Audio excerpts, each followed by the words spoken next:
Hi, this is Stephanie Miller from The Stephanie Miller Show. Please enjoy this exclusive clip from my show on Political Voices Network. Oh, hi.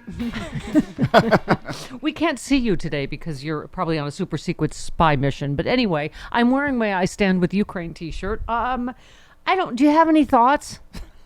Republicans on Russians celebrating all over Russian TV about Yeah, Republicans handing you Putin a know, win on Ukraine? forget about Russian TV because them going on the television shows and have their mouthpieces like Slolovyov and others celebrating with Tucker Carlson and the right wing conservative pro Moscow faction of the Republican Party, which is known as the Republican Party. They celebrated in a completely different way in Moscow.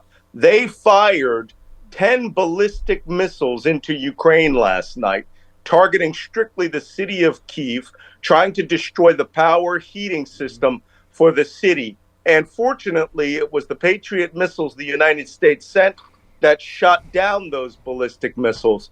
But even though they missed their targets and were knocked out of the way, their warheads still exploded, injuring 56 people. That's what the Republican Party gave to Moscow yesterday. They gave them the chance to actually try to kill Ukrainian civilians because they were doing the bidding of the traitor in chief, Donald Trump. Yeah. I don't even know where to start with which stupid Republican, but J.D. Vance said what's in America's best interest is to accept that Ukraine's going to have to cede some territory to the Russians, and we need to bring this war to a close. Malcolm, we keep saying, can you imagine Mexico invades us? Just give them Texas. I mean, seriously. And what's in America's interest? Can you please explain to people how that's exactly not in America's interest? Yeah, well, I mean, by his logic, after December 7th, 1941, we should have just given all of Asia, including Hawaii, to Japan. Right. Because it didn't look like we could win at that point either. So I guess J.D. Vance, which surprises me, because he came off as the good old boy, former veteran, who is now a wholly owned subsidiary of the Russian intelligence, of an ex-KGB officer. The man is a disgrace. And he thinks he's speaking for West Virginia. There are defense contractors, or not West Virginia, Ohio. Yeah. There are defense contractors all over his state making bank off of resupplying the U.S. Armed Forces and contracts supplying the Ukrainian army. So I guess those oligarchs, those money men, aren't ponying enough that would supersede whatever payments or whatever benefits he thinks he's getting from Vladimir Putin. Yeah. Well, I mean, and I was saying he'd be the guy that said, "Oh, Hitler just is going to take Poland. Don't be hysterical." Anthony Blinken said this is a time to really step up because if we don't, we know what happens. Putin will be able to move forward with impunity. We know he won't stop in Ukraine, and he may well end up going after a NATO country. That would bring us in, given our obligations to our NATO allies. I mean, again, it is sort of depressing that we have to explain how this is in America's best interest to Americans, right? When Absolutely. standing with a democracy who has been Well, invaded. it's disgraceful. It's as simple as Fiona Hill, the former ambassador, put it. She said, everything that is happening right now is designed to tear Joe Biden down. It has nothing to do with love of country or the national security of the United States, the security of the modern world that the United States has spilled blood for since World War II to stabilize, establish, and make peaceful. It is in the interest strictly of Donald Trump because Trump is a wholly owned, I don't even have to say a subsidiary. He may as well be Putin's oldest child at this point. But he wants to please daddy. And the Republicans have decided they will destroy America and America's national security to do that. You retweeted John Spencer. In my opinion, the U.S. is at a decision point. Let Putin win in Ukraine and change the global international order. Recolonization, UN Charter violations viewed differently when a state has nuclear weapons, inability to enforce laws of war, leading to more wars or don't. I mean, talk about a slippery slope, right? Just basically giving Ukraine to. And by the way, you've said this over and over again, and the intelligence assessment that was, we saw in the New York Times backs it up. Russia's losing. Russia has lost a staggering 87% of the total number of active duty ground troops. They're having to empty out prisons, 2/3 of their pre-invasion tanks. And here we are, Republicans are going to help Putin, right? Snatch victory from the jaws of defeat. Yeah, and let me give some life to those numbers. What Defense Intelligence estimated, okay, was not of the number of forces that Russia lost. They are talking about the entire force of the entire Russian army before February 24th, 2022. They have literally lost almost the entire Russian army that existed on that day. The invasion force got, the 179,000 men that invaded. We killed them by September of last year. But now we're talking about Russia has lost its entire army, and it's replaced it with a force of almost 100,000 prisoners being released from jails and conscripts. And I hear all these, you hear these pundits out there say, well, Ukraine can't win. Yes, Ukraine can win. Ukraine is winning. The Ukrainian army has something that Russia doesn't. It has guts. It has men fighting to defend their families and love of country and freedom. I've got guys now who've been on the line for 2 years. They don't care about what Russia throws at them. They're going to stand until it's their time or until victory to defeat the Russian forces that are invading their country. I actually heard someone on MSNBC this morning. I can't recall who it was, but someone from Council of Foreign Relations say they're not going to get back that 20% that is lost to Russia. I got some news for you. I speak to people in my unit, other units on a daily basis. They are going to get that 20% back. They are going to defeat Russia. The question is, how long will it take? And whether they're going to have America as an ally or a traitor that stabs them in the back. And as far as I'm concerned, America will be its ally. The president said, the president said, the host of a Kremlin-run show literally said, well done, Republicans, that's good for us. If you're being celebrated by Russian propagandists, it might be time to rethink what you're doing. History will judge harshly those who turn their back on freedom's cause. And the other headline, I'm sure you've seen, Malcolm, GOP seeks advice from Viktor Orban on Ukraine. How did this party become enemies of America? Do you have a thesis on that? Well, yeah, I mean, it's taken a long time, but I wrote about this in my book, Plot to Destroy Democracy, that they were co-opted by the Russians, and they were co-opted for two reasons. One, their absolute white hot, not a pun, hatred of Barack Obama, that a black man could ascend to the greatest power in the United States with a name of like Barack Hussein Obama was just something that stuck in their throats. From that moment on, it wasn't about America anymore. It was about tribalism, white tribalism. They wanted a nation which was being run by white men only for the benefit of white men. And that's when they glommed onto the right wing. The right wing evangelicals went over to Moscow. The alt-right was created by Steve Bannon, who was the disciple of one of Putin's great philosophers, Alexander Dugin.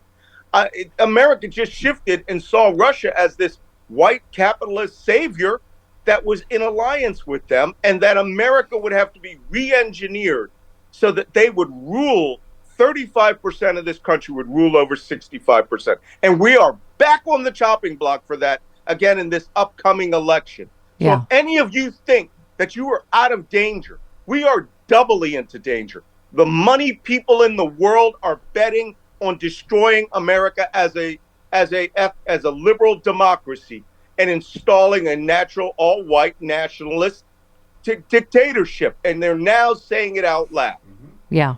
And Malcolm, I think part of it is, as people say, Trump and the Republican Party were the best investment Putin ever made, right? I mean, I think it's because he helped Trump and Republicans in 2016. So of course they're on his side, whether it's compromat or whatever it is. But, Ron Johnson just, tried to say like, oh, we've always had fake electors and, oh, Democrats always deny elections too. Well, Democrats have always conceded. They've never tried to overthrow the government. And then he said, oh, well, they repeated the Trump-Russia collusion hoax. And as you and I both know, again, he can say it till he's blue in the face. It's not a hoax. It's in the Senate Intelligence, Republican-led Senate report and the Mueller report that there was massive collusion. There was just so much obstruction they weren't able to prove it to the legal bar of criminal conspiracy, right? Absolutely. And this is where I call on your listeners to get engaged in this war. You have to confront them straight up when they say things like that. That's a lie. That's one of the things people need to start saying when they get into these discussions. Stop trying to mealy-mouth or look for the facts and the details. We know it's a lie. Your man works for Moscow. You work for Moscow. That's all you should be communicating to these people here. There is a traitor caucus in the United States. Yeah. There is literally a fifth column in the United States that are working in the interest of a ex-KGB lifelong communist dictator who suddenly has money that is now losing around the world. He supports Iran. He supported Hamas. He's destabilizing nations all across North Africa. And and he's actually getting Venezuela to invade British Guyana, a small protectorate, to try to seize their oil. Yeah. And we're sitting here debating the niceties of this. Yep. You need to start fighting. America and the global democracy movement, since it was founded by us, is now on the chopping block. Yeah. And I just saw it really quick. I just saw a statistic today that said if a poll that if Robert F. Kennedy Jr. stays in the race, he will get 16% of the electorate, and that Joe Biden will lose by 4 points. What is the matter with all of you out there who can't understand your way of life forever is on the chopping block? Yeah. I mean, you retweeted Judd Legum, who just a thread. Trump says election fraud in 2020 gives him the power to terminate the Constitution, says he will issue full pardons to the J6 insurrectionists, says he will end birthright citizenship by executive order. He will order the arrest of all urban homeless and relocate them to federally run tent cities. I mean, when would be a good time to get alarmed, Malcolm? Last year. I mean, look, guys, I'm sorry.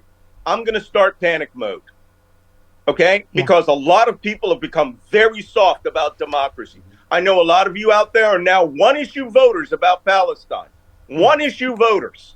Do you know how bad it's going to get here for our Palestinian or pro-Arab brothers and sisters in America? Yeah. Trump has openly said if you are on their side, he will deport you, American citizen or not. We are sleepwalking into dictatorship, is how Lynn Cheney has said it. But I don't really think we're sleepwalking. I think a lot of people don't understand that it's worthwhile standing up and defending everything my family has defended for centuries now.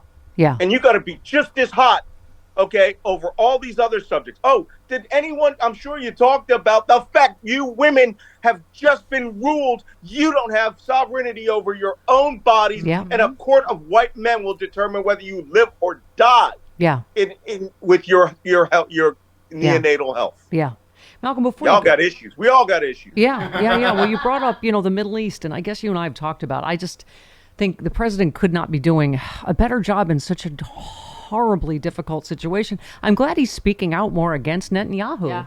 Because Malcolm, what do you say about a guy that apparently had the intelligence a year ago this was going to happen, and then took 8 hours to send help? Look, I mean, I'd be furious if I were Israeli.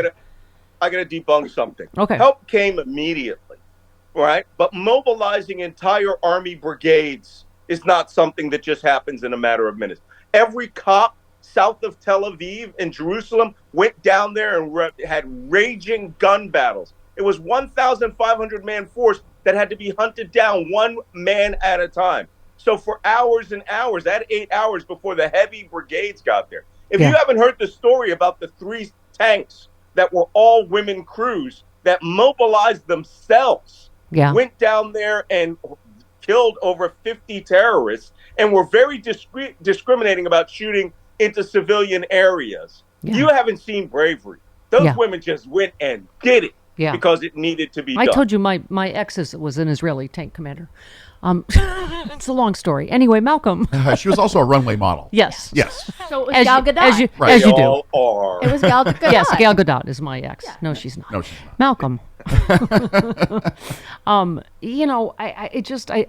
guess my heart just breaks for everyone on every side of this. You probably heard the reporting that, the Hamas leaders are going to skedaddle out of Qatar. They can't guarantee their safety anymore. I mean, what a bunch of cowards, Yeah, they're probably going to go to Iran or Syria or Russia. Probably Syria under Russian control. Yeah. But I got to tell you guys something, all right? I've been playing this game for almost 4 decades. By the way, I want to make a quick point. Somebody tweeted out there today that Joe Biden was the most anti-Palestinian president in American history. Clearly, no one has ever heard of the 1967 or 1973 wars. Joe Biden, okay, is not anti-Palestinian. He's not.